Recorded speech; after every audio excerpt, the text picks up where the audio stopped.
And rock and roll. How are we doing? We good?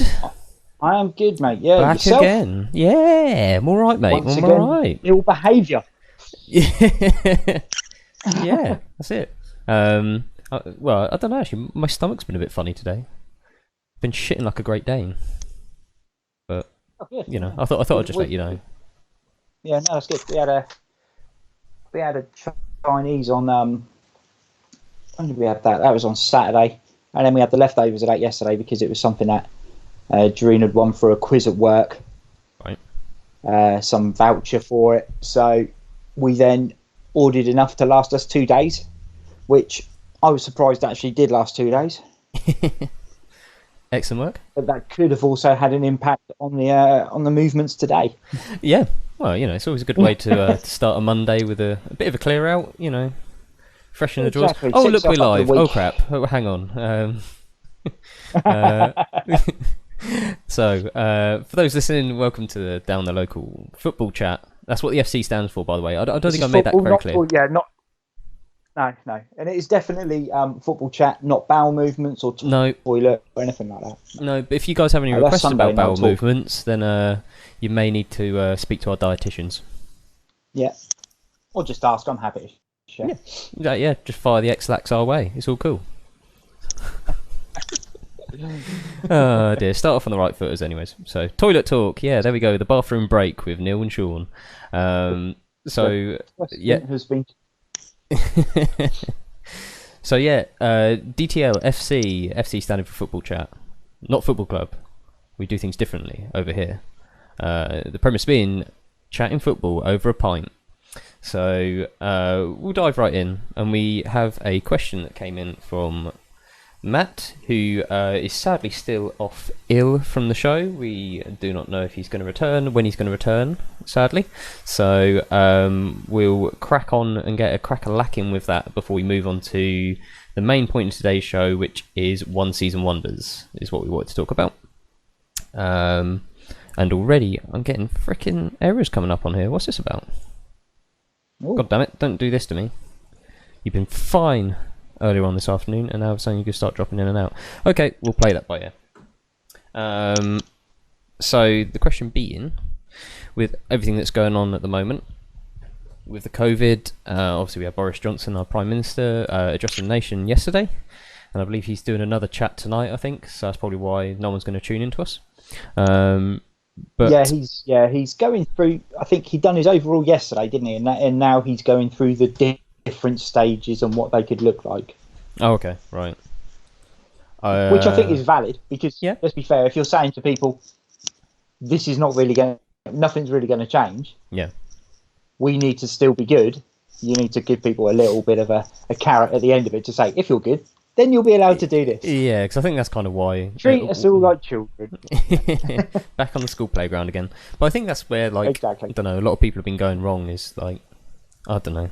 There's, like, no incentives to stick to it for some people. And I think people just want incentives, so hey-ho.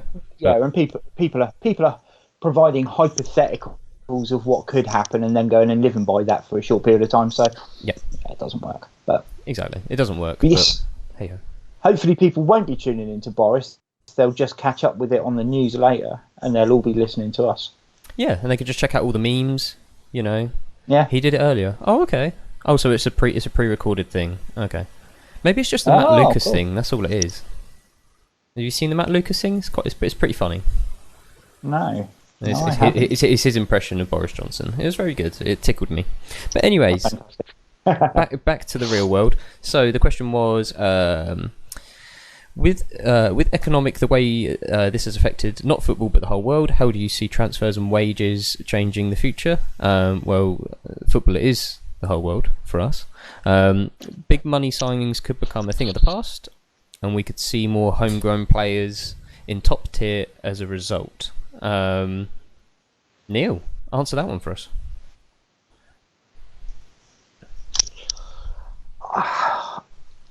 No? There's an expectation that we're going to hit the biggest recession after this. Yeah.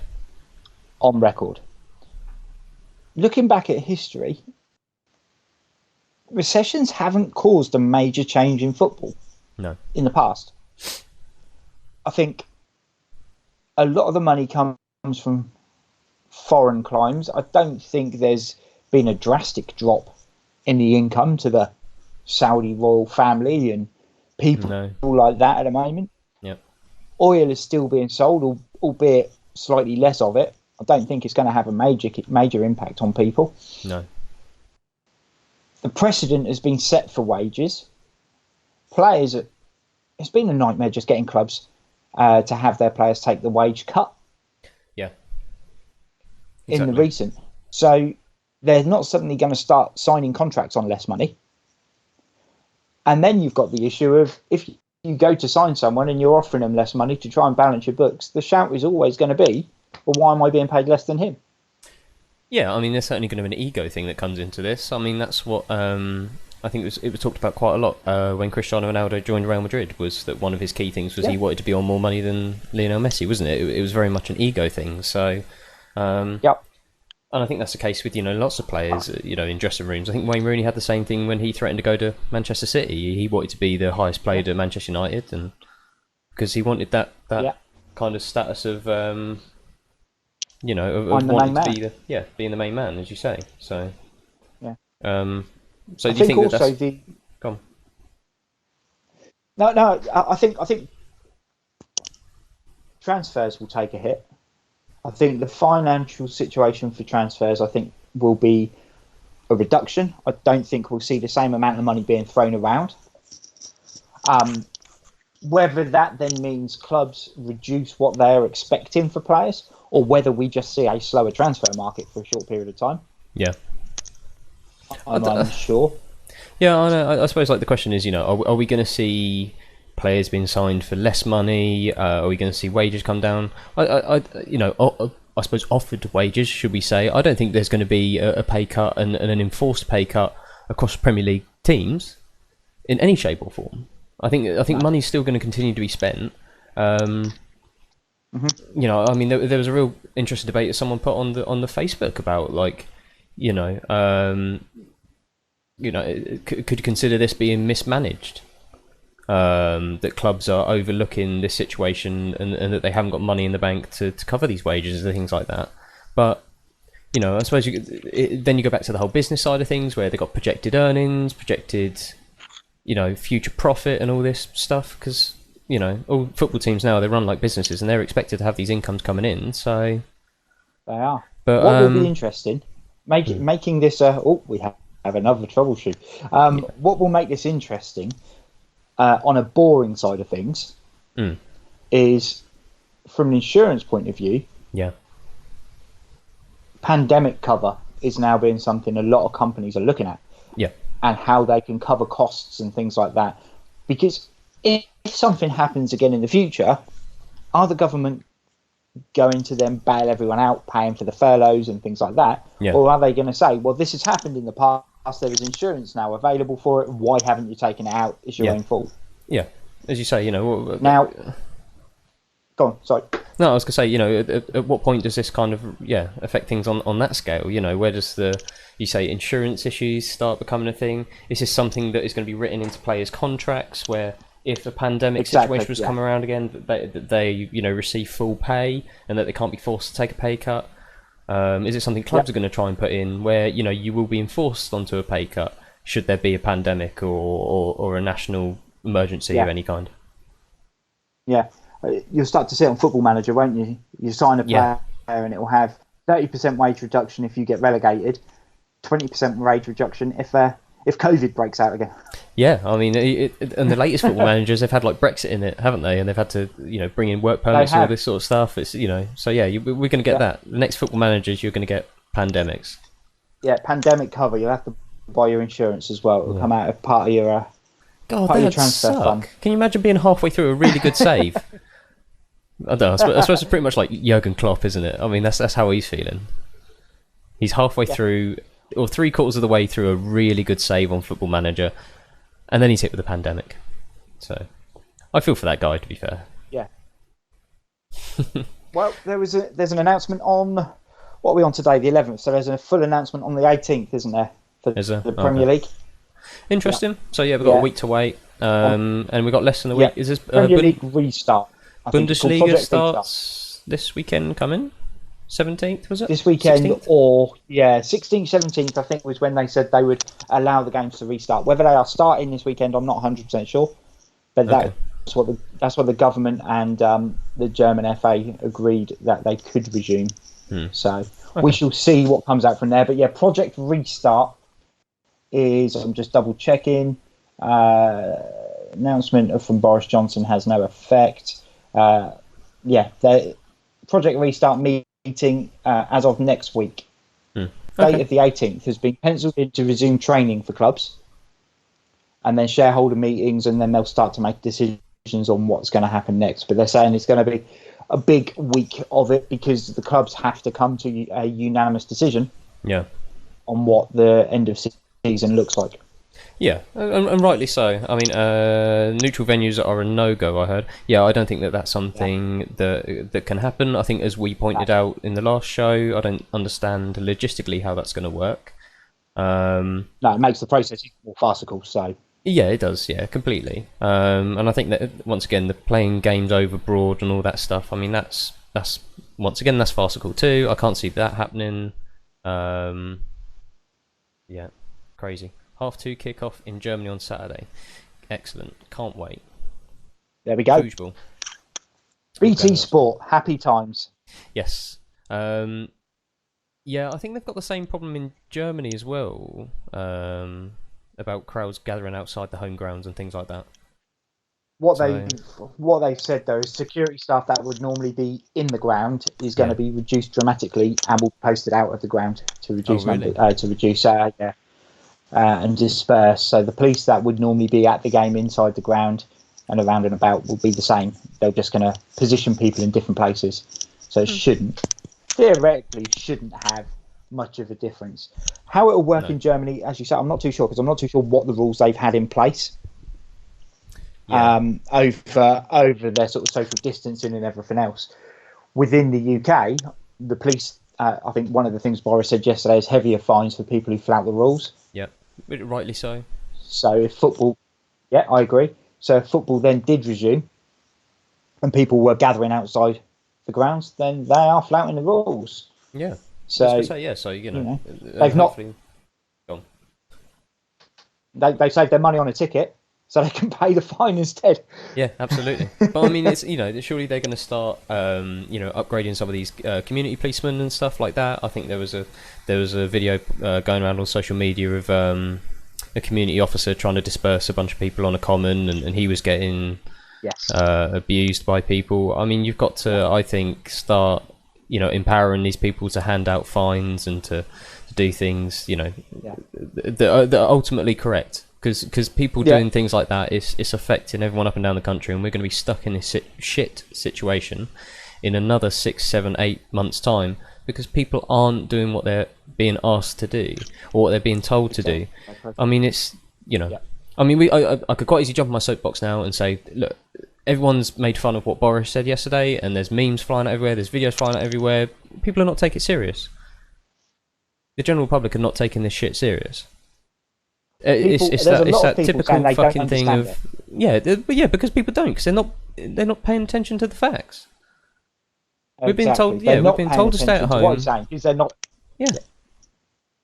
It's not what they wanted to hear. No, precisely. So people don't understand. And like I fucking ranted about earlier, the people that were screaming and shouting, saying that we had to go into lockdown and would not stop screaming and shouting, going on about lockdown, we have to go into lockdown, lockdown this, lockdown that. We go into lockdown, and the same fucking people less than a week later are turning around and going, oh, this is a bit harsh. Oh, I'm not sure about this. Oh, the sun's shining. I mean, I just want to go take my kids for a walk around the park with the dog. Man, fucking hell.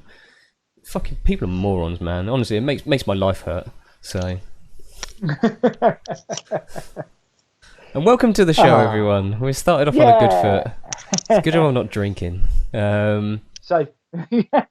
So, anyways, going back to the question. I don't think transfers. I think transfers will possibly take a hit. I don't think the wages will. I think we'll see a slower next 2 transfer windows anyway. Partly because the clampdown on travel, so there's not going to be huge amounts of signings coming from abroad anyway. No. The next transfer window in January will suddenly have the governed Brexit rules in place over it. Yeah. So we'll see it slightly slower then. Whether it suddenly means we will see a group of young players coming through, depends how good they are. I was going to say, I mean, I'd like to think so. It is as straightforward as that. Yeah. I think we're still going to see bigger money asked for domestic players. They already command extortionate fees for domestic players. Look at Jadon Sancho going for 160 odd million or something. I mean, that's crazy money. And it's not even established domestic players half the time. I remember people paying 10 million for someone who's in an academy and played 3 games in a first team. Yeah. And clubs demanding that sort of money. It's ridiculous sums. Exactly. That won't reduce because of the wages side of things. Clubs need to recoup their money wherever they can.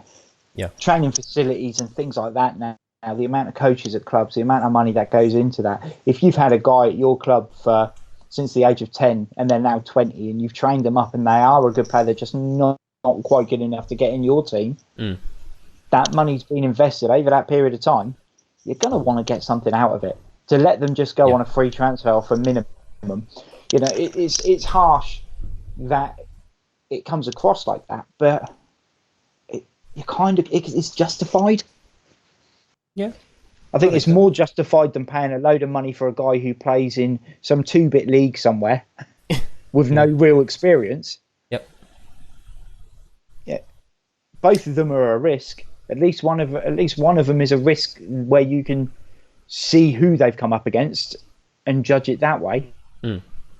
Yeah, definitely. I mean, I think, the Fuo just jumping in there mentioning, you know, it's going to be good for Norwich, bigger money asked for domestic players, like Max Aarons and Todd Cantwell. My mate Todd Cantwell.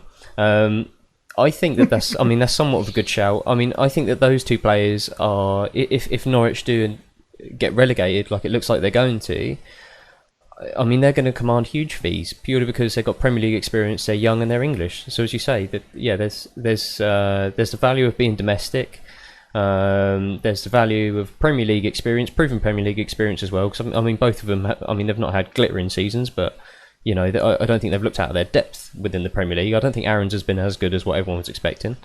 No, Campbell's been better than people expected, though. Yeah, Campbell's been better. I think he's. I don't know. Yeah. But I mean, you're gonna have to part with more than 20 million to sign either one of those players. Yeah, I think the worst situation from this for Norwich is they go down. Yep. And the money they want, the market bottoms out, so no one wants to pay it. Well, yeah, and I suppose this is where the debate is coming from, isn't it? And the original, question is: are we going to see these players go for more than 20 million, or because of the pandemic, because of Brexit, are we going to see them going for more realistic transfer fees in and around the sort of 10 million mark? Yeah, and will Norwich allow them to leave for 10 million, or will they say no, they stay? And then you have an issue with, especially Aarons, especially more so, I would say, with the Euros being put back to 2021. Is he going to want to be playing in the Championship with a major tournament coming up that arguably he's in with the shout of being at least in the squad? Yeah. So it opens up a debate. Had the Euros been this year and Norwich had gone down, then actually there's nothing for them to. They're only progressing their career. They're not playing towards something for next summer. They could stay with Norwich go back up, and then they've got that year to try and cement a place in the World Cup squad. Yeah. Now that's not the option. Yeah. Great shout. Man City's money hasn't gone anywhere. Nope, it's still sat in that Saudi bank, mate. As we said, the Saudis. The Saudis. It's going to be the same with Newcastle. Yeah, Spurs won't spend. I think Manchester United are going to be limited. But that's not a change either. No, Spurs won't true. spend, but how would we know any different? I was going to say the money's still probably there. Yeah. Daniel Levy's still keeping those moths company inside that purse. So, damn. Yeah, I mean, I don't know. I still think, we're going to see quite a tug of war come the transfer window, because team, I don't think I can't see transfer fees coming down. they're going to stay up. But of course, the money that's available is going to be dramatically down. So I think we're going to see a lot of clubs saying, "Nah, he's an £80 million player, and he's not going until we get 80 million." Well, no one in their right mind is going to spend 80 million. For instance, I mean, once again, like the Sancho thing. Yeah, I just can't see it. It'll be interesting to see because obviously they've put the Brexit rules, and as much as it is a game, Football Manager does take on a lot of the realistic side of things. Yeah. Now, the rules that they've got in place for Brexit would make it very hard for the smaller clubs to sign players from abroad. Yeah. Because there's something to say, they've got to be in the top 25% of transfers in a Premier League over the last transfer window or 2 transfer windows or something like that, purchase-wise. So if Man City go and sign 3 players at 50 million plus, then anyone down the bottom end is going to be struggling. Big time. Yeah, they're screwed. So it's going to be interesting to see how it does pan out, because the Brexit also doesn't apply to any player currently playing in the UK. So it's only for players coming over. So if you've already got Spanish you're safeguarded or if you're here, African players, already here, then you're safe. Yeah. So it'll be interesting to see whether clubs will suddenly say, actually, we don't want this. If this person goes to Italy, there's no chance of them coming back.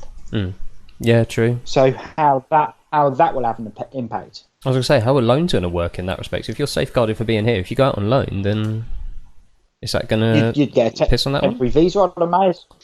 Temporary working visa, something like that. So I don't know. Just a bit of once again, I suppose a few little red herrings. I mean, they're surely going to iron all of these out, and they'll all fix themselves. But I don't know. As you say, with Brexit, then all of a sudden around the corner, I think we could see transfers and things like that getting very interesting. I think we're going to see the purse strings get tightened, and fees are going to have to come down, and I don't know. It could be interesting. It could be very, very interesting. But I mean, that's something that it's a huge thing. I mean, we could sit here and talk all night about how we think this is going to pan out, but we just don't know. We just don't know. There's no telling. An interesting thought. How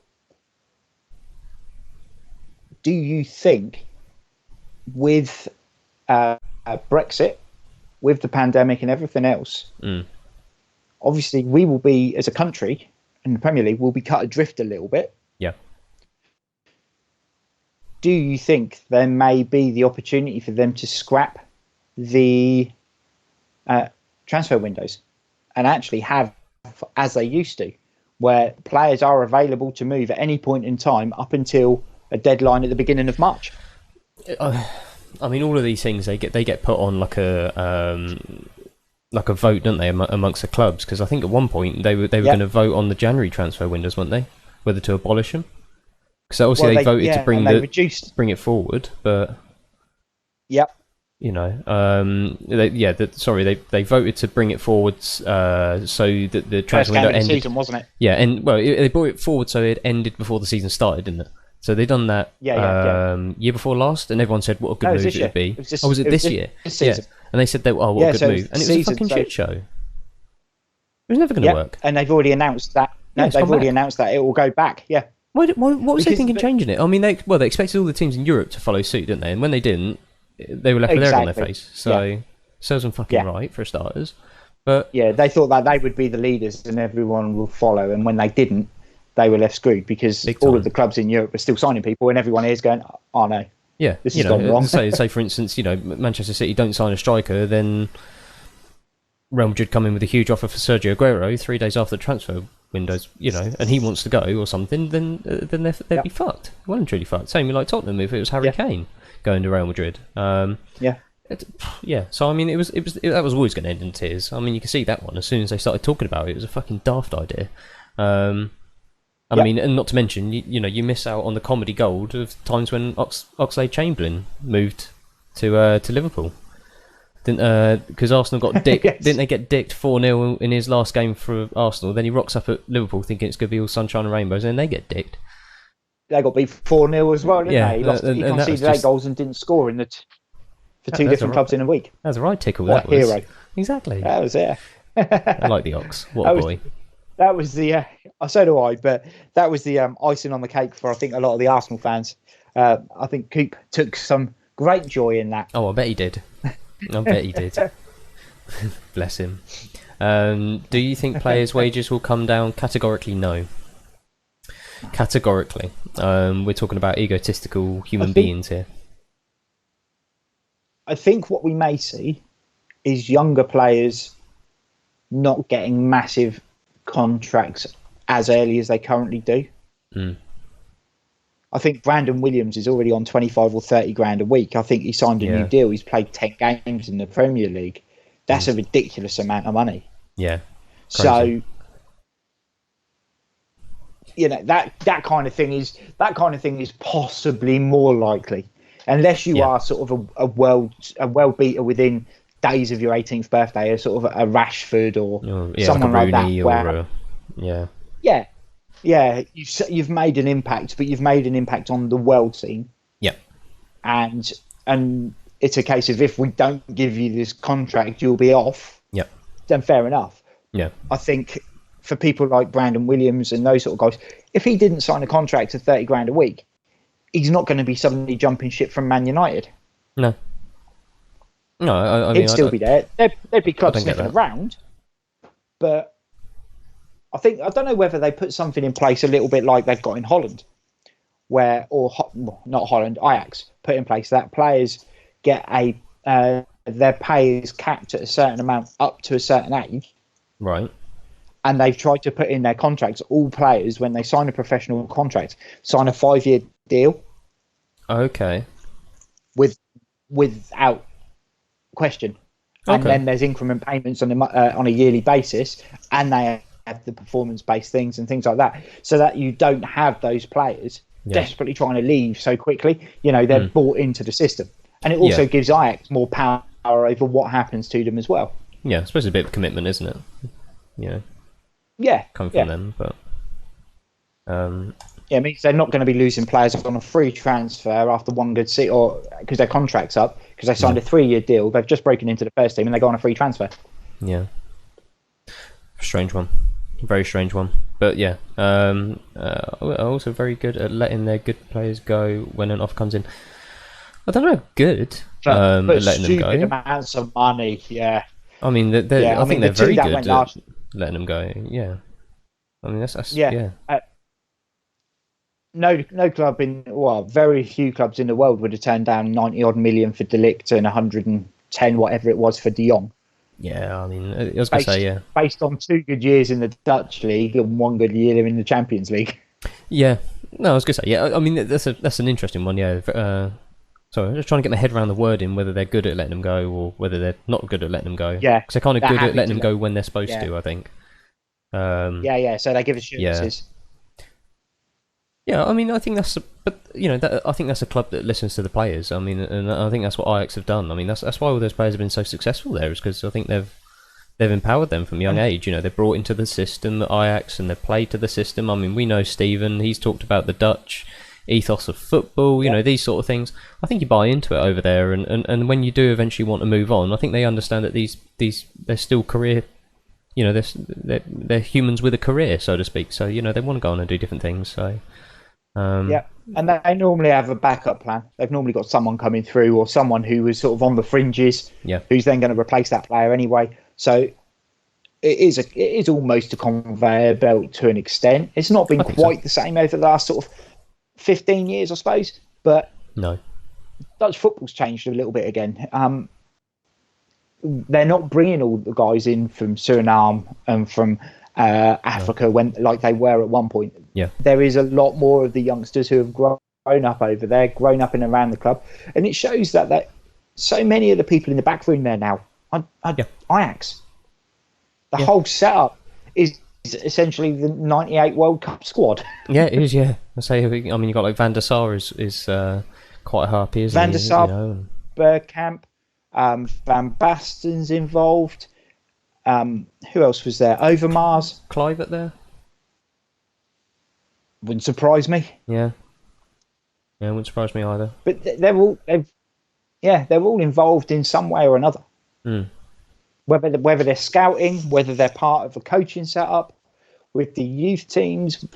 I think Overmars and Van der Sar are like technical director and MD or something like that, aren't they?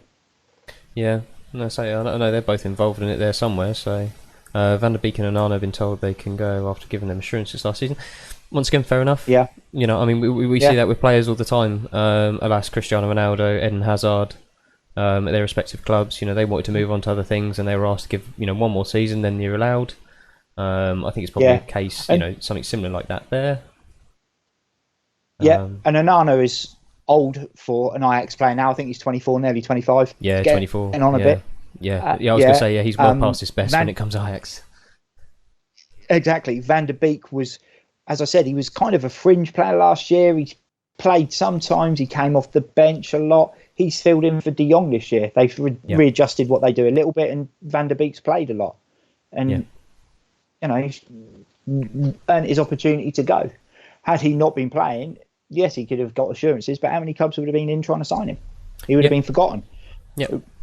So, I was going to say, I mean, I don't know. I ain't seen enough of him to have an opinion on this Van der Beek. I mean, I know he's been well talked about and rumoured, but... Good player. Very good player. But, you know, I don't know. He wasn't exactly challenging De Jong last year, so... Can he be that good? Yeah, he's a slightly different player. He's a little bit more... like an early days Van der Vaart. Oh, okay. He's kind of okay. He's a bit more of a, whereas De Jong is a bit of a box-to-boxer, all-round midfielder. Yeah. Van der Beek is a bit more attack-minded, but he sort of breaks from midfield. Okay. So. Okay. Yeah. Slightly different kind of player, which is why he didn't necessarily fit in 100% last year because of the way they were set up. But then this year with De Jong going, they've switched it around a little bit, and he's played more. So. Okay. Which was always going to happen. So. Yeah. Ziyech going to Chelsea. Ziyech, sorry. I mean, I think that's cracking business, as you say. I mean, I think he stayed probably a year longer than what he wanted to, if you was to ask him. Yeah. So, once again, similar sort of situation. He's another one who's old. Yes. Yeah. Old Ajax player as well, isn't he? 26. Yeah. Cracking on, man. Yeah. Big time. But equally, when you bear in mind, he's gone to Chelsea for what, 35 million, 36 million? Something like that. Yeah, it's a third of De Jong's transfer to Barcelona. That's a good deal. That's a very good deal. Yeah, it's a good deal. I mean, when they signed him, I thought that was a cracking buy. I think he's gonna do really well at Chelsea. I really rate the lad. I think he's got something about him. So he'll be very. Let's just hope he gets a work permit. Yes, here's hoping. Hopefully that's I'm sure he's moved early so he can get in. So, but yeah, I think he could be a bit, you know, another Mahrez almost, you know, being sort of quite a tricky, interesting, clever little player. So, we'll see. Before we crack on, I know we want to get into our one season wonders. Yes, I'm a bit concerned. I keep getting notifications popping up here saying we're dropping frames. Guys in the chat, guys that are watching, is this coming through okay? I didn't want to bring it up on my screen and then risk affecting this. So just want to check that we're coming through okay and that there's not too many problems on your guys' end and whatnot. You can see and hear us, or as a minimum, you can hear us. You don't have to see us. Yeah, I was going to say, as long as you can hear us, it's all good. That's the main thing. Give us a... true. I think he will get more out of us. Well, I don't know. He'll definitely get more out of Arsenal. Mega Wench Dude, all good, Bert. Bert, what a boy. No issues on Twitch. Yep, sweet. Okay, right, good. I'm having issues on my end, so I think that unfortunately, Neil, we might have to bin off the whole video idea. So I do apologise. Okay, no, that's fine. But we'll get a lick on. We'll get a lick on. If we can just get one video, just to emphasise a point, we know which one. Yes, yes, we do. But we'll see. We'll see. If guys, if the stream starts going dicky, can you please yell at me? Because as much as I want to show this, I don't want you guys to miss out on the debate coming. Yeah.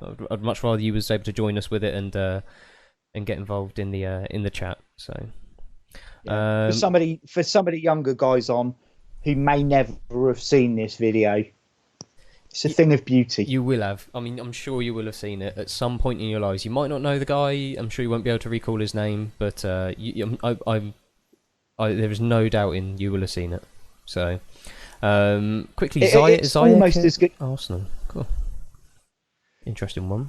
Yeah, that would have meant they would have had to spend a bit of money, though. So. Yeah, exactly. Yeah. Yeah, they would have had to have not bought Pepe. Oh yeah, I completely forgot about that clown. Sorry about that. Fully justified, mate. No. Ali Dyer. No, Ali Dyer wasn't even a one-half wonder. 20 minutes. Although when I was looking at one season wonders, he did crop up on there somehow. Really? That guy was. Yeah. I don't know how. Some ropey theory. But yeah, he was a 21-minute wonder, which is longer than me. Normally. No, I mean he wandered maybe, but where it was a wonder how Graham Souness fell for it. I still don't buy that story that he come out with. And equally, it's no wonder Graham Souness doesn't have a managerial job anymore based on that. So no, Souness has verified the setup. Yeah, I know, but he made it out like, oh yeah, we was left with no other option. The Tissier was he come off injured, and I looked around, and the only person I could think of was this kid. And like we said the other week, like you got defenders on the bench, and then he took him off after 20 minutes to bring someone else on. So he always had a different option. I mean, I'm sure that there must have been some money exchanging hands behind the scenes there. Must have been. Well, of course there was. Graham Souness was dodgy when he said. Mega Wench dude, who was that Swansea one season wonder? We're going to get onto that. That's one of them. Don't worry. We'll get onto that. So many. Scott Sinclair. Oh, God. How did he ever get to Man City? Right, okay. Let's get these videos out of the way. So, we're going to go with Neil's notable mention to start with. So, I want to show you this guy, and this is him absolutely ripping it. So this was his very first appearance. So in a shirt. We'll give a bit of context. Yep. So we'll give a bit of context. He'd come. Israeli international had. This is the reason he's not in the final three. Is his transfer to England came a year or so before the Premier League started, so he couldn't be in. Based on Premier League one season wonders, but came over from Belgium and had a half decent scoring record in Belgium. He signed for Liverpool, and in his first 8 games, for Liverpool, scored 7, including a hat trick on his debut. We're going to see the hat trick. It's now playing on the screen of Ronnie Rosenthal. Little interesting fact for you as well. The first non-English player to come to the English League for more than £1 million. Wow, no, didn't know that. Sorry, I missed what's Grant. We're talking about one season wonders, buddy. So me and Neil have picked out 3 one season wonders to have played in the Premier League. So this one, unfortunately, doesn't quite make the cut, but it's a notable mention, and we're going to obviously come on to a little bit more why. Unfortunately he couldn't make it because he didn't actually play in the Premier League. He signed just before the Premier League era. Yeah, he did play in the Premier League, but his one season of wonder is this loan spell before he officially transferred. So it's a hat trick on his debut. This is the 3rd goal for the hat trick. As you see, diving header, well observed, a perfect hat trick as well. Right foot, left foot, and the header. So, all 3 on that one there. Absolute great debut. As I say, he ended up with 7 goals in 8 games at the end of that season. Then transferred to Liverpool for just over £1 million, and proceeded to only score 14 goals in his next 70 games for them in the league. Then went to Spurs, where he managed to hit 4 goals in 88 games. He did score a few times in the Cup. I remember him scoring a hat-trick against Southampton in the League Cup and things like that. But in the Premier League, 4 goals in 88 games. And I think he ended up at Watford with 8 goals in 30 games, but in the Championship or whatever it was at the time. His goal scoring record for Israel wasn't much better. He got 11 in 60. Okay, so he will be forever remembered. This is his greatest Premier League moment. This here, ladies and gentlemen. Wait for it.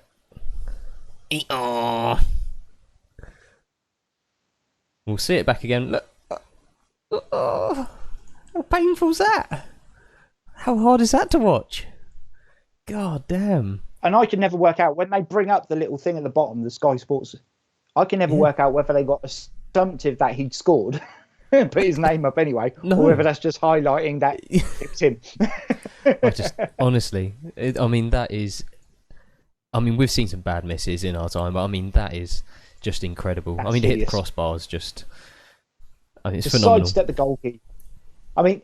The other goals that he scored were similar, where he went through, got clear, and then went and drilled it past the keeper. Why? He went round him.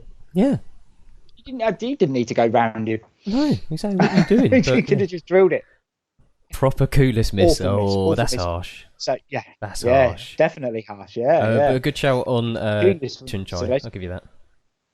Many assists. I completely forgot about Tunchai. Yeah, I did. He was good. For about many assists. What? Ronnie Rosenthal. Did he get many assists? Probably not. He probably got one off of the crossbar in that game. I think Villa went on and won the game as well, which probably was even more gutting for him. So he was my first notable mention. I would have loved to include him, but unfortunately he didn't come over during the Premier League. He came over just before, but he gets a notable mention for that miss during the Premier League. Legend. And for just genuinely being crap, managing to have a career in the Premier League of 7 years and be shit for most of it. He was shit. I think he just lived off that hat trick, mate. I think that's all it was. He did. Other notable mentions? I have another one. Did you have any more? I've got a couple, actually. I want to bring up Papiss Cisse, who, he didn't even have a season wonder. I think he signed for Newcastle in January. He did, to play up alongside Demba Ba, who was having an absolute stormer of a season, but had gone off boil, hadn't he, over the Christmas period? So they brought in Papiss Cisse. Yeah. Go on, carry on. Yeah, Papiss Cisse came in and hit the ground running, and he scored an absolute wonder goal against Chelsea after I think he played 4 or 5 games, where he scored a Swazi volley from the left-hand side that lobbed Petr Cech. It was just ridiculous. Outside of the boot, slice of it, wasn't it? And then obviously Demba Ba moved on. He signed for Chelsea, and I think everyone was looking at Cisse as well. I think he got rumoured with quite a few of the top clubs or clubs that are in and around Europe, but he decided to stay. I probably regrets it to this day because he was just awful ever since then. He was dreadful. Yeah. Burnt. Yeah, that's because he done one good thing. I think he must have pulled his hammy when he was scoring that volley, and that was it. Yeah. Full on tore the hammy. I think he scored something like when he first signed. I think he scored 13 goals in the second half of that season, because Demba Ba had bagged a load in the first half of the season, and then they were famous that second half of the season playing together. They never both scored in the same game. No, but one would score, the other wouldn't. Yeah. And it was just absolutely unreal. Sorry. Yes. So I've got another one, and I kind of took a leaf out of your book where you wanted to go for defender or goalkeeper in the last one. So I've got a goalkeeper in there who wasn't. He was a one-season wonder in top flight terms. So it's a guy, David Watson, who I think ended up being a coach at Norwich and is now one of the goalkeeping coaches for England. But he played something like 130 games for Barnsley. Right. By the time he was 22 in goal, which is a hefty number for a keeper. Yeah, that's a lot. Yeah. Barnsley finished second in the Championship or whatever it was at the time, Division 1, get into the Prem, 97-98 season, 23-year-old, and he has an absolutely worldy of a season. Barnsley still go down, but he was quality. Yeah. He was England under-21s goalkeeper. There was talk of him going to stepping up to the first team squad. Over the summer, he committed himself to staying at Barnsley to get them back up again. Yep. Various other clubs came sniffing. And in September 98, done his knee in a game against Norwich. Didn't play for 2 years because of it. And then retired 3 years later, having not played for another game. Okay. Retired at the age of 28. Retired at the age of 28 as a goalkeeper. It's crazy. Crazy, but absolutely. So, one fantastic season in the Prem. Wasn't a one-season wonder in conventional terms because he'd done a bit of everything up to that point. And much like we were talking with Shearer and others, where injury sort of curtailed it a little bit. Yeah. But Dean Ashton was the other one, wasn't it? Definite once. Yes, it was. Yeah. Who was the guy up front for Leicester? Ochoa or Okazaki would have been one of the two that Grant was talking about. Wilfred Boney. Wilfred Boney, he had a couple of decent seasons at Swansea. He had a good season and a half, didn't he? Because he signed in January for Man City. Yeah, and he was awful at Man City. Yeah, I think fully appreciate he was. Yeah. He was I still remember Shrevey losing money in a bet on that. Oh yeah. He bet that Bonnie would score another goal in the Premier League that season, and he scored 2 on the last day of the season. Shrevey lost 50 quid. Oh, bless him. Poor old Shrevey. Big J, paid his bet in paid his debt in 2s and 1p's in he did, didn't he, the bastard? In a massive Roses jar. Yeah, scumbag. Leonardo Ochoa is who you're thinking of. Yeah. I was actually really tempted to mention Riyad Mahrez purely because he had won his first season. When they won the league at Leicester, he was phenomenal. Second season, Second season, I think his head had been turned, and really he's not quite established himself at Manchester City. But I would say until this year, I would say this season he's established himself more and started to look more of the player again, hasn't he? Yeah, it's also that, and I just fucking hate the bloke. So. It's always a good reason. Yeah, which is what probably brings me on to and I think we're through with the notable mentions. So I will bring you on to my first. One more. Go on. Oh, okay. Sorry. Sorry. So and also just now you're right. Just looking at Coops, Marcus Stewart. He had that season at Ipswich. He then, I think, they then got relegated, and he went to Sunderland. Because he cropped up on something I was looking at, because he signed on the same day as Tor Andre Flo. Ooh. And they both sucked at Sunderland. Peter Reid done a job there, and they both sucked, and Sunderland went straight back down again. Yeah. So my other notable mention was a guy who went to Middlesbrough. And again, he had one decent season, an all right season, and then he vanished. Hamilton Ricard. Who? It's that bad that I don't even know who he is. Hamilton Ricard. Late 90s, early 2000s. Hamilton Ricard. I think he went there a year or two after Ravanelli. Hamilton Ricard scored 15 goals in his first season. Colombian striker. Second season scored 10. And I think he scored most of those before Christmas. And then after that, he bombed around a couple of clubs. I don't think he ever scored double figures again. Damn. What a hero. Shit. Yeah, what a hero, yeah. Sanchez at United. That wasn't a one season. Well, I mean, he had a couple of good seasons at Arsenal. Sanchez. Yeah, I was going to say. I don't think we're going to one season wonder there, Matt. I think you need to check yourself before you wreck yourself, mate. How much you been drinking? He also can't be a one season wonder at United. He hasn't even had a season there. He's definitely not done it there. I totally forgot to mention Amir Zaki as well. The Egyptian striker. Was he not in your top 3? No, he wasn't. He wasn't in my top 3. No, I was going to mention him, but I decided to go against the grain because everyone was mentioning him, so I scooped that one out. Yeah. But bagged a load of goals for Wigan. Looked like a bit of a world beater, typical like championship manager, worldy signing for Paul Jewell. Was it Paul Jewell? Was it? Yeah, I think it was Paul Jewell still there. Paul Jewell, but he was. Yeah, I think it was Paul Jewell, or it could have been Steve Bruce. No, Bruce was before, wasn't he? It was Paul Jewell. But it's Paul Jewell, or yeah, he was that only on loan. Yeah. And he was a weird one because he didn't actually score that many goals for Wigan, but he scored memorable goals. He scored in big games. I think he scored against Liverpool, against Arsenal, against Man United. Important goals as well, weren't they? You know, I mean, because they were struggling down the bottom. I think it was his goals that ended up saving them. So they did save him, and then Wigan wanted to buy him, and they had an agreement of 5 million, and then because he'd scored goals, Zamalek, where he played, said, "No, we want 10." Yeah, and Wigan didn't sign him. Yep. And then I think he bounced around a couple of clubs. He threw his toys out of the pram, and then he'd done a bit of a podge job, didn't he? He put on a load of weight and was crap. Yeah, I think maybe that's an Egyptian thing. It must be. Well, to be fair, I'm in no position. I was going to say no comment. I think we better end this line of discussion now.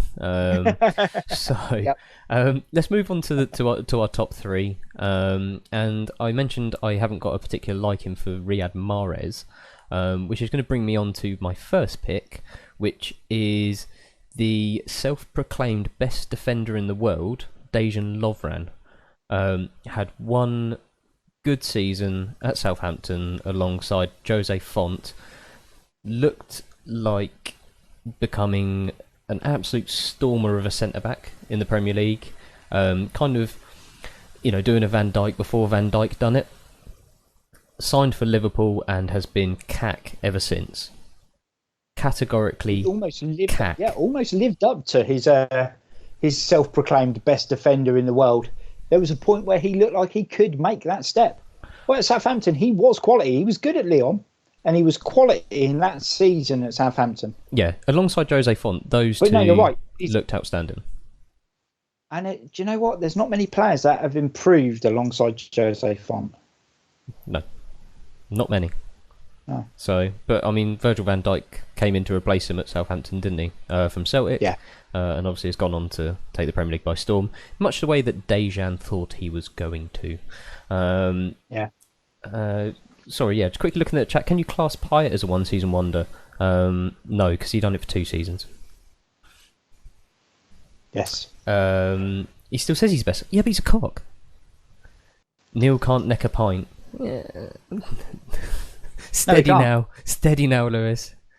Neil can't neck a pint. Neil's had an operation on his throat, and unfortunately, it makes him gag a little bit when he tries to neck a pint. So yeah, it comes back out my nose. I've got no reflux when he tries to neck something. So, anyways, that was my first pick. Neil, quick, move on to yours.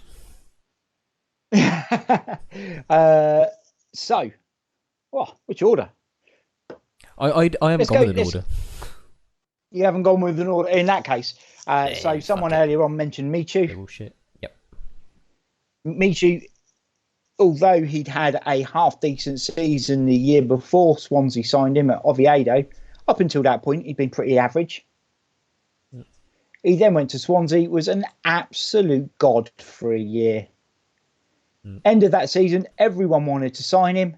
He stuck at Swansea and proceeded to be dog shit. Yep, he was shit. He then wanted to go out on loan. I think the season after he went to Napoli and he mustered a whole 3 games all season on loan. And then Swansea let him go, and I think he ended up playing in Division 4 in Spain. Yeah. Because a couple of people he knew, and it was his local town and things like that. Division 4 in Spain. You're the second or third top scorer in the Premier League, and within 3 years, you're playing Div 4 Spain. What a ledge. Arsenal ready to go in with a whole load of money for him. Yeah. He did make a step up again. I think he went back up to the Segundo, or it could have been La Liga. But he was awful. Mm. But I mean, when he first arrived, he was awful. He looked awesome. He looked so good when he arrived. He looked like a Tim Cahill, but with very, very good feet as well. Yeah. Yeah. I mean, we're just seeing some of the goals. Left foot, right foot, with your head. Bit of everything. Yeah. Yeah, he was amazing. He made that Swansea team look significantly better than they were. Yeah. They played nice football, but they never really had any cutting edge, and he added that for them. Yeah, definitely. I mean, he made Nathan Dyer look good, so I mean that's how good he was. That's the biggest compliment I could give him. Okay, moving on to my next one. Especially I'm sorry. I'll let you go. Nathan Dyer, a poor man's Aaron Lennon, which is never a good shout. I ain't heard that one before. A poor man's Aaron Lennon. Fucking hell. Right. Second pick was someone that I remember. I'm pretty sure I saw him on Match of the Day. Not long after he had signed for Spurs, and this is at the time when they were. I think they were on the upturn. Spurs had had a pretty shit run through the 90s and the early 2000s. This lad signed 2008 for them, initially on an 18-month loan from Ajax. Scored 2 goals on his debut, playing sort of as like a... I mean, at the time he was playing like a left forward, I mean, which is a common position nowadays, but I mean, at that time it wasn't something that we saw much of in the Premier League. We're talking someone who was... I wouldn't say he was big, but he was strong. He had a hammer of a left foot. He was scoring headers. And just looked like an absolute pain to play against. And that was Mido. Bit of a forgotten name now. I think he had a really, really good start at Tottenham. And then it just fell apart. I think he had a very good season. I mean, yeah. And that was it. And then he just disappeared. Yeah. I think he actually the reason he left Ajax, I should find the comments, but he left under a bit of a cloud anyways when he went on loan. So yeah, I mean, there was questions about his kind of mentality. Oh, Mark Schwarzer. But he looked like a real sort of precocious player who kind of had a bit of everything. But when you're saying about Amir Zaki porking out, he porked out big time, and then he waddles back into the Premier League a few years later with Middlesbrough and was shocking. But I mean, for a time, I really thought there was going to be a hell of a player there. Yeah, well, he was kind of the follow-up to Zlatan at Ajax. Yeah. So he went to Ajax 2001, and I think it was maybe a year after Zlatan had left. Yeah. And it was a massive act to follow, but he kind of had a lot of the attributes to be able to do it. And he looked really good for Ajax for a while. And then things started to go wrong. I think he went to Marseille, he went to Roma, and he was rubbish at both of them. And then he went to Spurs on loan on the 18-month deal, and he kind of done the Adebayor side of things, where you go on loan somewhere, you look brilliant, they buy you for a load of money, and then you stop turning up. So he scored, I've just had a look, in the Premier League in his first season, he got 13 goals, which wasn't bad when he wasn't the main out-and-out striker. He was playing sort of like like a left-sided forward almost, and like I say, at the time, that wasn't a common thing in the Premier League. No, he was like an inside forward because he was a big guy. He was about 6'1", 6'2", but they had Defoe playing through the middle, so he was the poacher. Yeah. And he used to snap everything up, and the idea was you switch the play, Mido knocks it in for Defoe, and Defoe finishes. But it was the second season, he was awful. I think he only played 12 games and got 1 goal, and then he went to Borough and he was rubbish. Yep. He then also went to Wigan because he was there on loan, I think the same time as Zaki. Yeah. I think, around about that sort of time, the old Egyptian connection. Yeah. And did you know he then went to West Ham? Yep. I mean, you wouldn't know, but and he ended up there. No. Then he finished his career at Barnsley. Crazy, absolute craziness. But it's mentioned here that he was relegated from the Ajax first team into the reserve team for disciplinary reasons, perceiving a lack of effort in training, and then he later admitted to throwing a pair of scissors at Zlatan Ibrahimovic, which, let's be honest, is something we all want to do. So fair play to him. Actually, do you know what might take him out the list? He's just grown on you, hasn't he? Yeah, quite like the bloke. There must have been an issue there. He was at 11 different clubs. Yeah. And that doesn't include the fact that he played for Zamalek 3 times and he played for Ajax twice. Crazy. No, I think Coops absolutely hit the nail on the head there, that he had a big attitude problem. Yeah. He did. Big time. He was at that point in time. He was the best player in Egypt, and I think he thought that meant he was one of the best players in the world. Yeah. And unfortunately, you need to try a little bit as well, and he just didn't really fancy doing that. Nah. So, Neil, numero 2. My second, I feel a little bit harsh for this guy because everything was kind of there for him to progress on. Yeah, I don't like. Bless you. I don't like naming players who essentially are one season wonders through injury. But this guy's injury didn't stop his career, so throw him in there. Yeah, too right. So shovel the shit. Michael Bridges, young striker, was bang average youngster at Sunderland. Yep.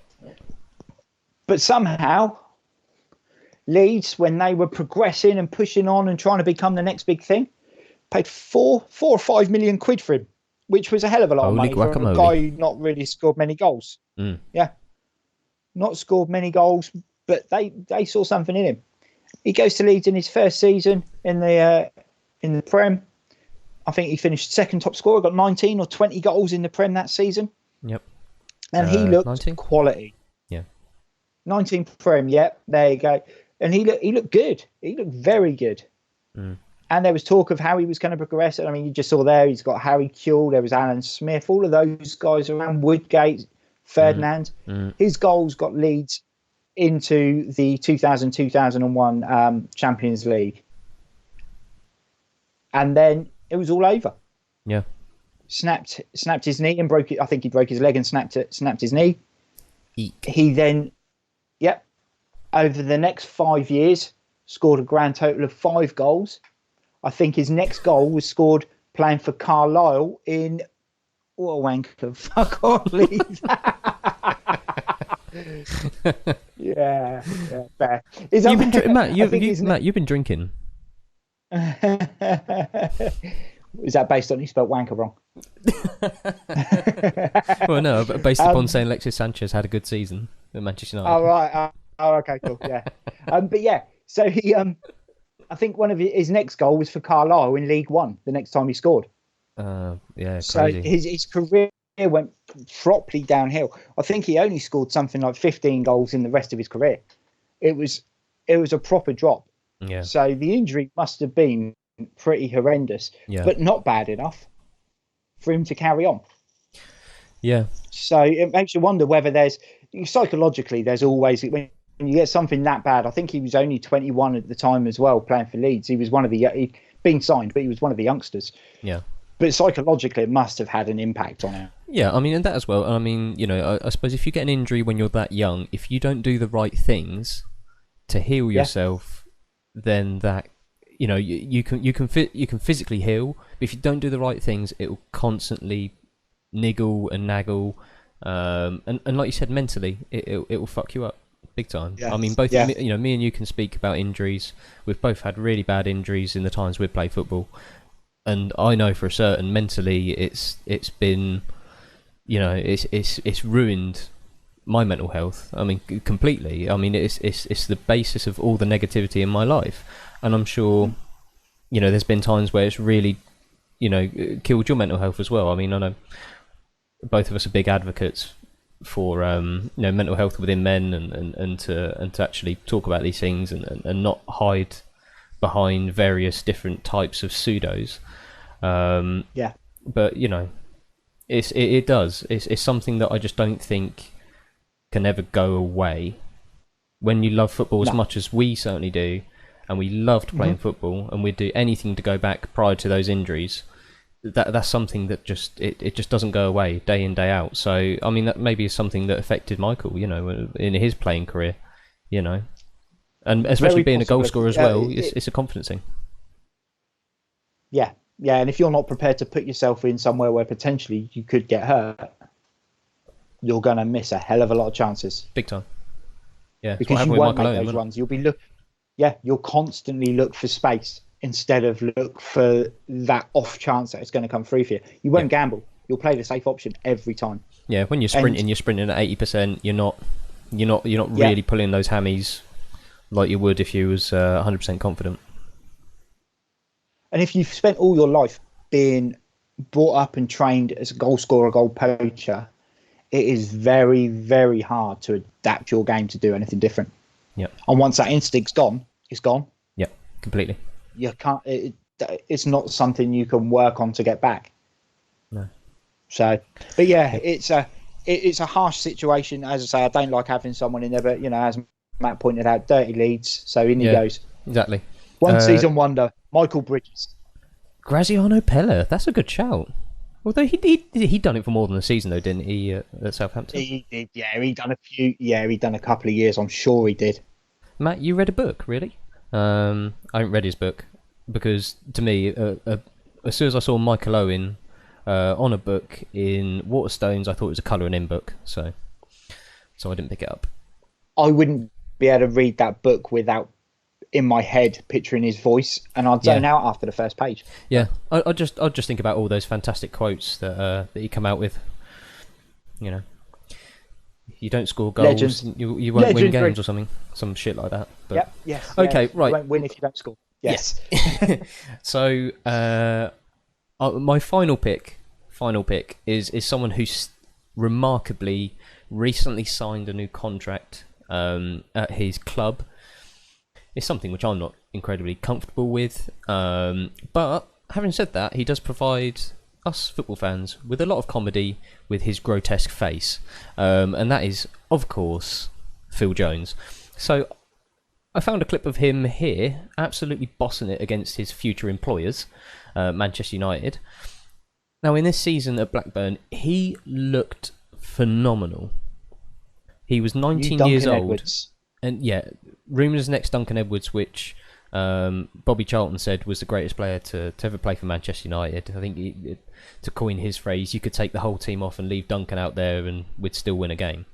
So that's how highly this lad was thought of. And you're seeing here, dealing with everything at the back against, what was arguably one of Manchester United's most potent strike forces, over the last few years with Chicharito and Berbatov up front, no mugs, let's be honest. I think Berbatov finished, he was top goal scorer that season in the league. He was joint with Tevez. He was definitely up there, wasn't he? And I mean, Jones had, was bossing it against these type of players. You could warrant when Manchester United went in for him and signed him. As a supporter, I was thinking, great, we're signing a fantastic young centre-back. We had announced we was going to sign Chris Smalling as well at the end of that season, and I thought, fantastic. Manchester United assured up the English centre-back partnership that's going to get us through the next decade. Not only at club level, but also international level. And it couldn't have been any more wrong. He has been... Thank God you were wrong. Yeah, because... well, no, man. Like, if he was playing well, could you imagine the amount of stupid faces we'd find everywhere? It'd be fantastic. Oh, yeah. But all in an England shirt, it'd be a laughing stock. It'd be like having Boris Johnson as your Prime Minister. Fantastic analogy, Neil. That's why you're on this show, my friend. Yeah. I agree, though. You watch those highlights there.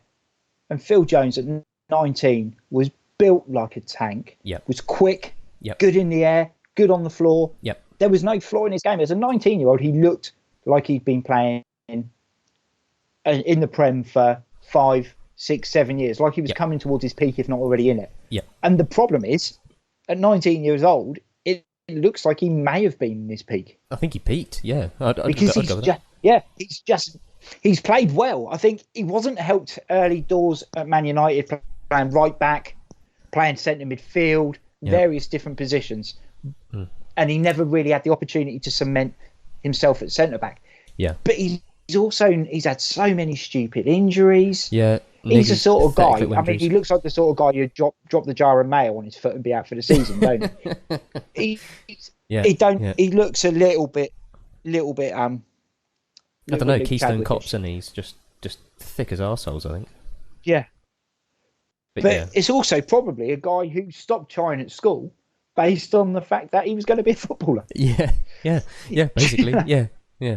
At that point in time, what are you going to be? You're never going to amount to anything. Don't need to. Going to be earning $100,000 a week at Man United. Oh, well, that's probably why they brought Michael Owen in, so they could both play with the toys in the creche at Carrington. So... how is he still there? He could still do an okay job at a bottom half club. Yeah, I mean, Phil Jones would probably. He could have given, who's your man at Norwich? I mean, you might have given him for a run in the side, Grant Hanley.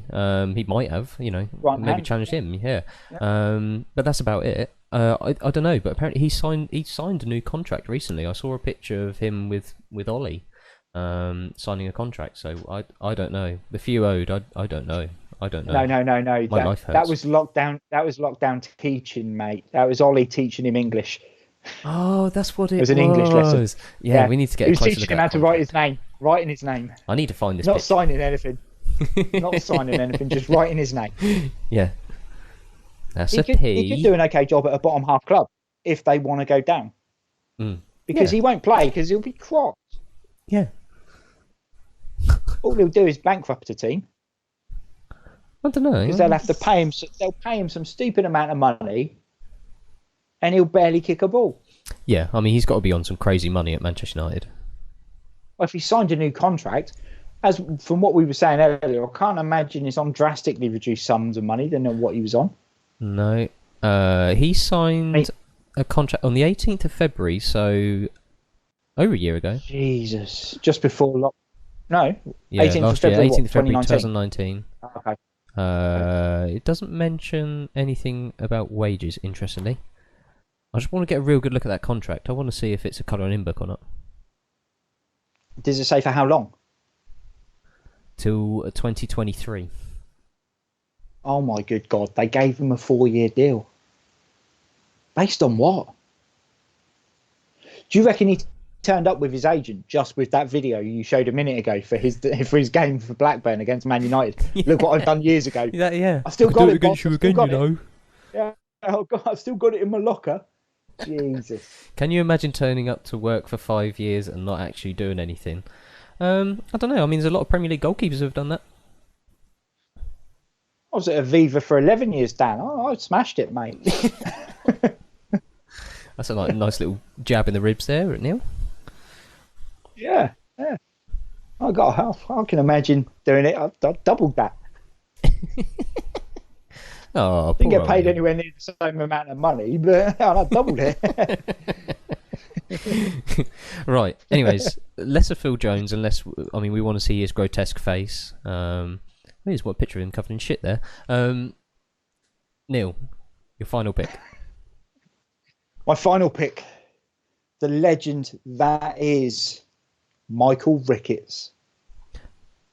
Oh, Mickey! What a hero, Mickey Ricketts. What a boy. An average striker at best. Scored enough goals to help Bolton get promoted into the Prem from the Championship. I think he got 19 goals that season and they went up into the Prem. He then smashed it out of the park first half of that season. Got 12 goals in 20 games, something like that, first half of the season. Got an England call-up and everything went wrong. I mean, he got an England call-up in what was such a straightforward game. Darius Vassell made his debut and scored an overhead kick. Yeah. You can't add anything to that. Ricketts gets his England called up. He starts the game. He then proceeds to not score another goal for the rest of the season.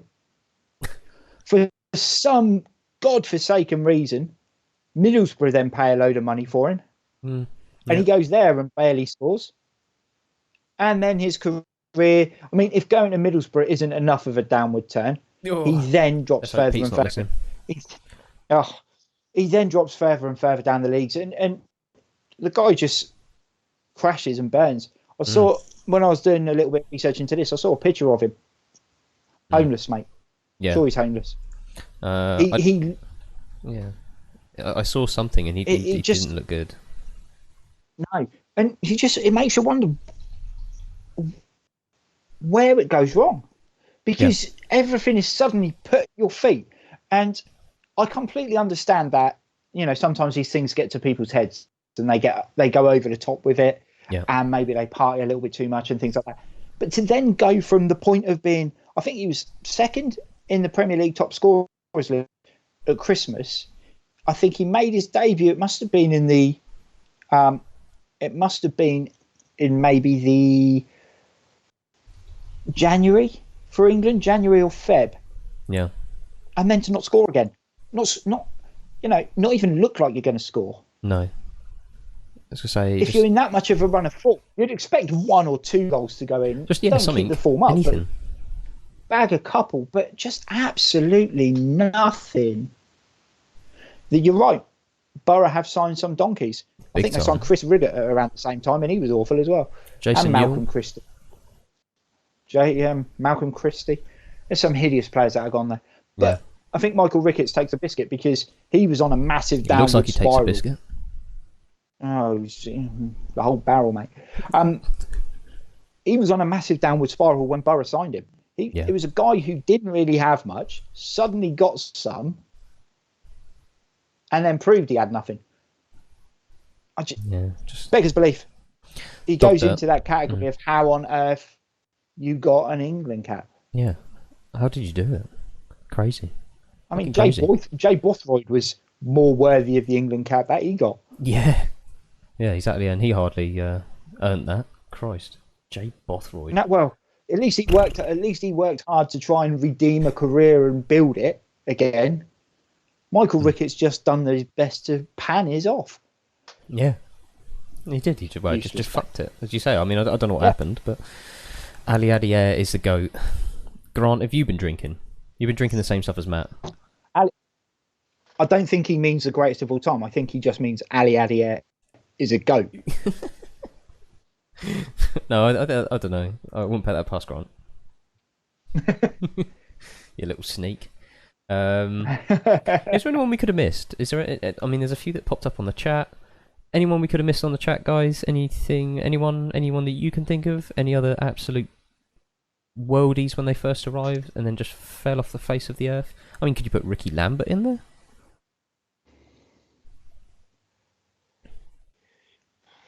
Don't know about that. I think he had a couple of decent seasons at Southampton, didn't he? I think that was the issue. I think, it's also making sure we kind of... Dele Alli.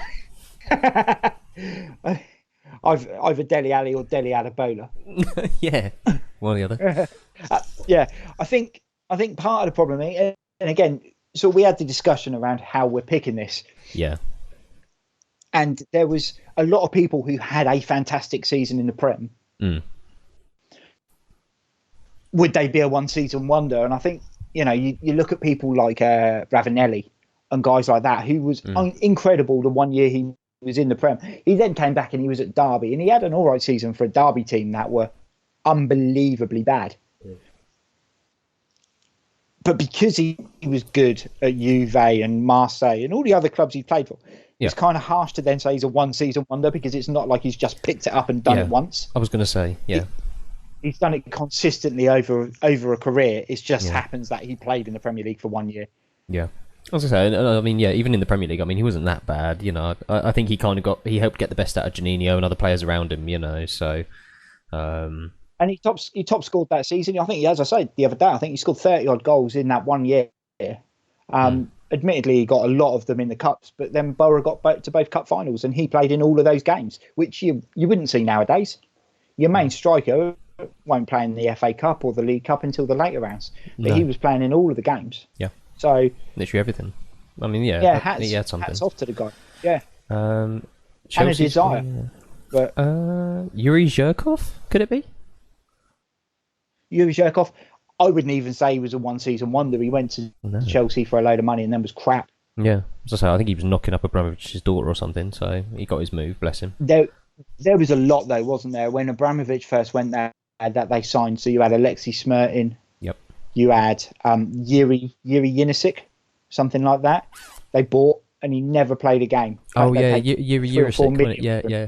Ended up at Celtic. And no, he might have ended up there, but he went out on loan a couple of times to various other clubs, and then went for a free transfer, and that's when all the money laundering shouts started to kick in. Yep. But they also had they signed on loan a couple of the Portuguese guys in the early days, didn't they? Maniche and Thiago. Yes. They had both of them. Yeah, and Maniche as well. He looked like I don't know. He didn't look like a footballer. Yeah, looked like a perf. Yeah, Chubbs, wasn't he? A little round face. Yeah. Where's Fabio when you need him? Yeah. Oh, he's got his picture on his wall, I'm sure. Henrik Larsson, what? Grant, you're mad. You've been drinking. Henrik Larsson, he only had 6 months at Manchester United. And he was banging, but I mean he was smashing it at Celtic. He smashed it at Barca. Done well at Barca. Yeah, he was awesome. What a player. I mean, one season wonders. We could look at people like Franny Jeffers. Yeah. Benny McCarthy. Decent season at Everton. Yeah, Benny McCarthy. I suppose Benny McCarthy falls into the trap of was good before he got here. Yeah. But then was fairly poor after. But it was good before he got here. He was then rubbish at Man City after that year at Blackburn, wasn't he? But he went back to Germany and he'd done all right. I think that's the problem. When you look at this, you're looking at the guys who have just, I mean, you look at majority of the time, it's going to be a youngster who's come through from nowhere, been banging for a little while. I mean, people like, do you remember Danny Cadamartri? He was... Name rings a bell. Benjani. Born a month... Benjani, yeah. I think Danny Cadamartri was a month or so older than Owen. Okay. And we was at Everton. Mm-hmm. And it was them two who were always in the schools team and things like that. And Owen made his breakthrough, and then Cadamartri came through about a year later for Everton, so didn't get into the team straight away. And they were saying, oh, he's the new guy, and he scored a couple of goals where he blistering pace, absolutely tore people apart. Yeah. But then they started to work out that he was very quick, just not a great footballer. And because of his pace, he got basically Aaron Lennon, Nathan Dyer. But he still got deals. Yeah, he went to, I think he was at Bradford the season Bradford got into the Prem. Oh, really? Okay. But the guy, he was awful, absolutely awful footballer. It's clueless. I say that. I mean, if you put him in a game with us, it'd be an absolute legend. Yeah, he would be a hero. At the time, he just wasn't. Everything that was built up about him was nothing. He was nowhere near it. No. But God, I couldn't even say he was a one-season. No, I was going to say he came in, he done all right to start with, and then he bounced around the clubs, and he basically done exactly the same for all the other clubs as he did in his start. Yeah. Franny Jeffers is the only other one that I could think of that would be a one-season wonder, because he did have a half-decent season at Everton. Yeah. Went to Arsenal and was shit. Yeah, he was shockingly shit. Joe at Man City, he didn't even have a good game at Manchester City. So I don't know. The worst Brazilian. He is possibly the worst Brazilian to play in the Premier League. And bearing in mind, Kleberson. I think Joe was worse, mate. You really? Oh, I'll take it. Joe was a target man with no strength, no touch, no nothing. Yeah, he's the definition of a chocolate teapot, that boy. He was dreadful. He was dreadful. There was a lot of money for him as well. Oh, yeah, they coughed a lot out of money so for him to be really. Didn't he come from Moscow, Siska? Yeah, he was there with Wagner Love at the time, wasn't he? Yes, he was. Yeah, because there was the three of them. There was Wagner Love, there was him, and there was another Brazilian, Daniel Carvalho, who was half decent, but yeah, he was a I can't run version of Rivaldo. Oh, really? Oh, okay. Yeah, which is why he was playing there and not anywhere else in the world. Yeah. But yeah, Joe and Wagner Love, and when those two are showing you up, mate, yeah, you're a bit of a clown, ain't you? Mendonca playing things are Prem? not going to go well. Don't know about that one. Mendonca, which Mendonca are we talking about? Can you help us on that one, Coop? Brazilian Mendonca? I'm not sure, pal. I remember a guy being at Charlton called Clive Mendonca. He wasn't Brazilian though. He was called Clive. I remember him being the top scorer. Yeah, I remember him being top scorer in the Championship and getting Charlton promoted, but he got injured in the playoff final. Okay. and missed the whole of the following season, and Charlton promptly went straight back down again.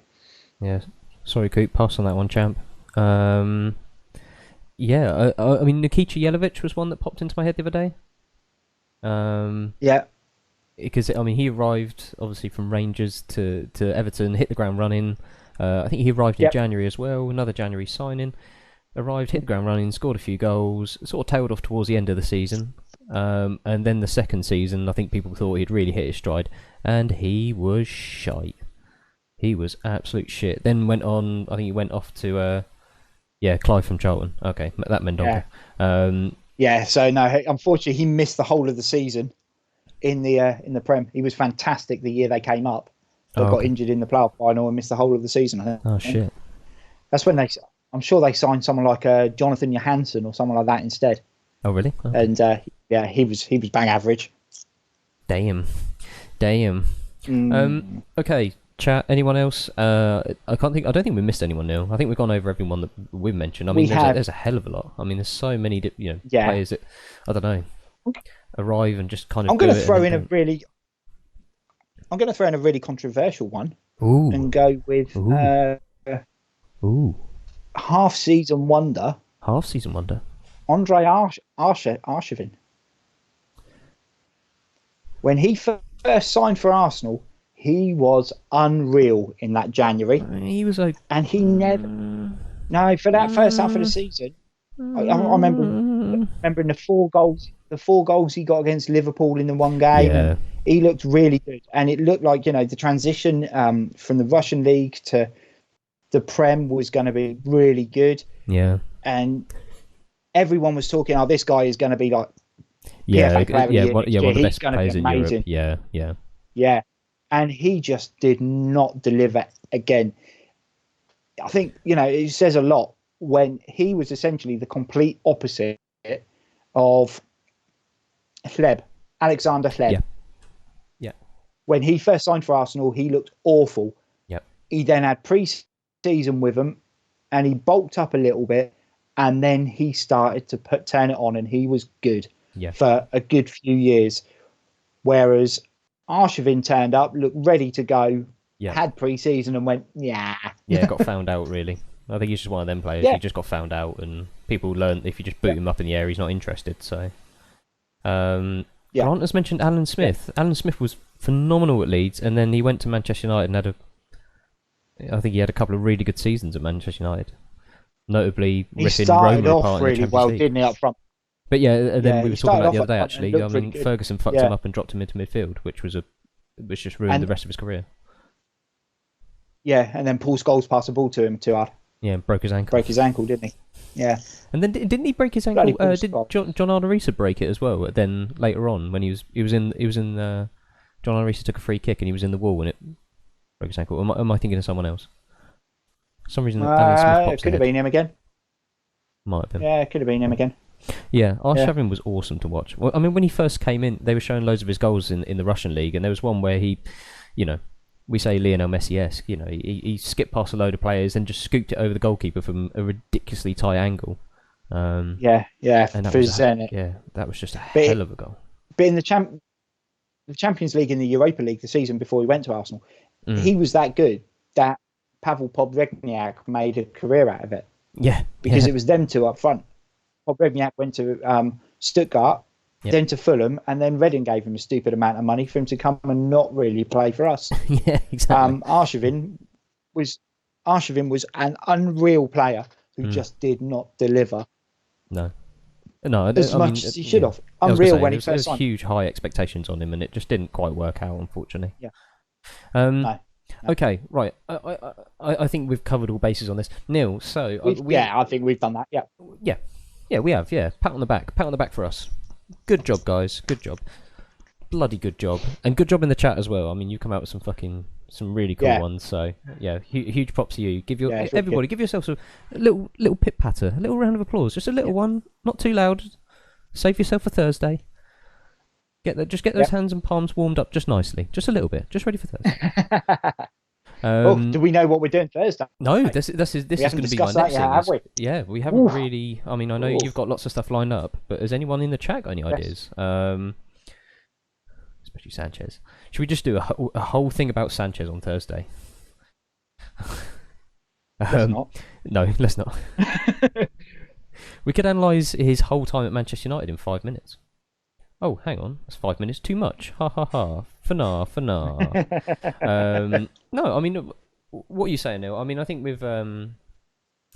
especially we're going to have plenty of topical stuff as well to talk about with all the announcements that are coming. I think we're going to hear a bit more about the Premier League come Thursday. So hopefully we can just point out a few things on that. Well, the next announcement for the Premier League is on the 18th in theory, so that will be next Monday's show. I think we'll get a big chunk from that, which will be good. I think Thursday, one of the things I've looked at has been it's kind of a little bit along the same lines as the one season wonders, but ones that we kind of left out based on certain criteria, and it's the biggest Premier League flops. Okay. So people who have come with a massive expectation. Hang on a minute, Neil. Can we just backtrack? I thought you didn't want to talk about Alexis Sanchez. You just said you didn't want to talk about him, and now you want to make a show that is basically going to be all about Alexis Sanchez. I'm talking people that have come in from abroad with high expectations and then flopped. Oh, okay. Fine. He didn't flop at Arsenal. Arsenal. He waited to go to Man U for that. Yeah. That was London's payback for Veron. Very good. Grant's shout of greatest goals in the Prem. That's a pretty good one. I like that. Yep. And the few owed just Premier League. I think I'm open to Europe. I'm open to international stuff. If we want to make other calls on things, I mean, this show is. We want to keep it so that everyone's going to know. Yeah. Yeah, I mean, this show's about everything as far as I'm concerned. I mean, we can talk everything through. It's, as I say, the premise for this show is those conversations we have down the pub over a pint, and it can be anything as long as it's football related. So, so we could. I mean, I'm totally cool to go with the biggest flops. I think that's one that we could tie up quite quickly as well, and I think.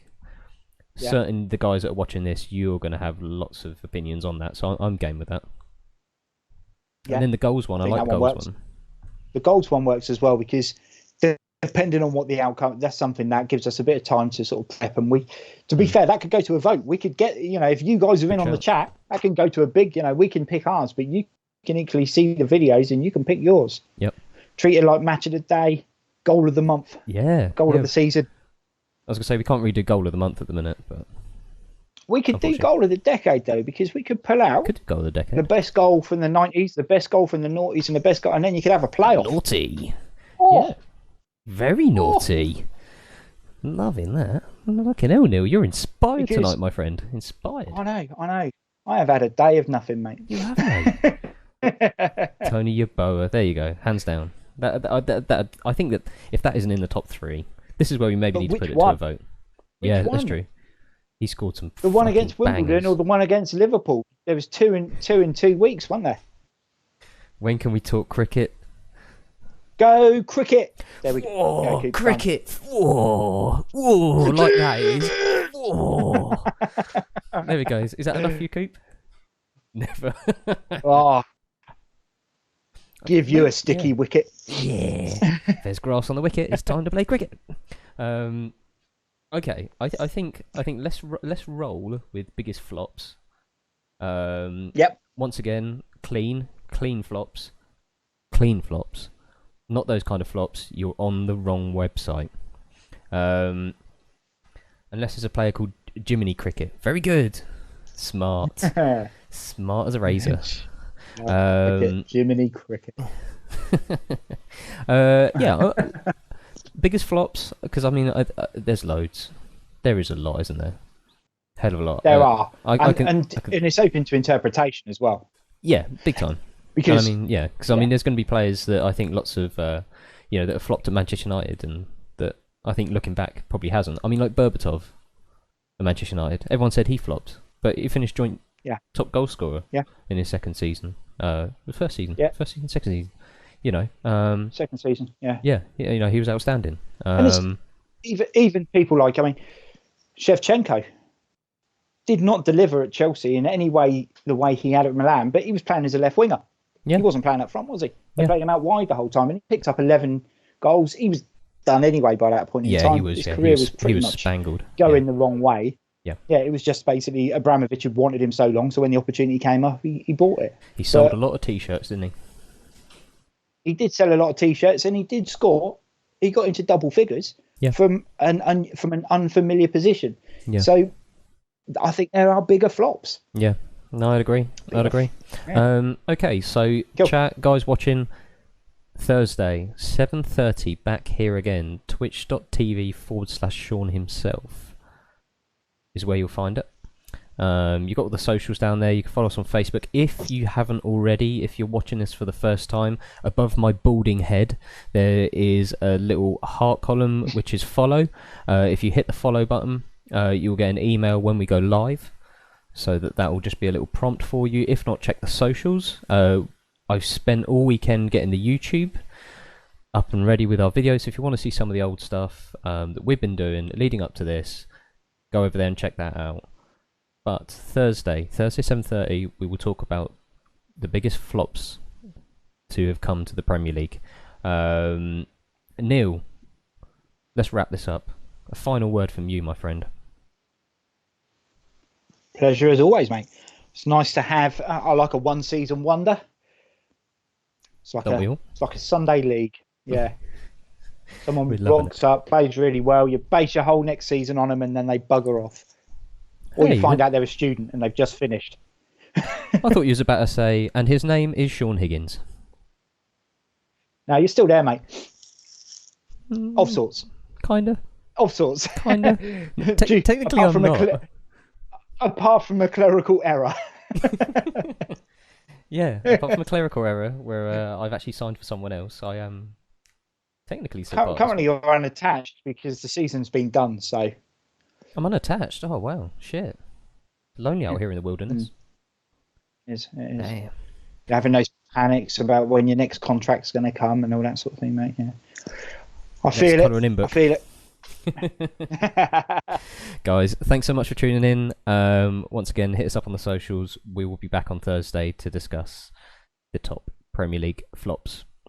So we will see you then. Thanks, guys, for another fantastic show.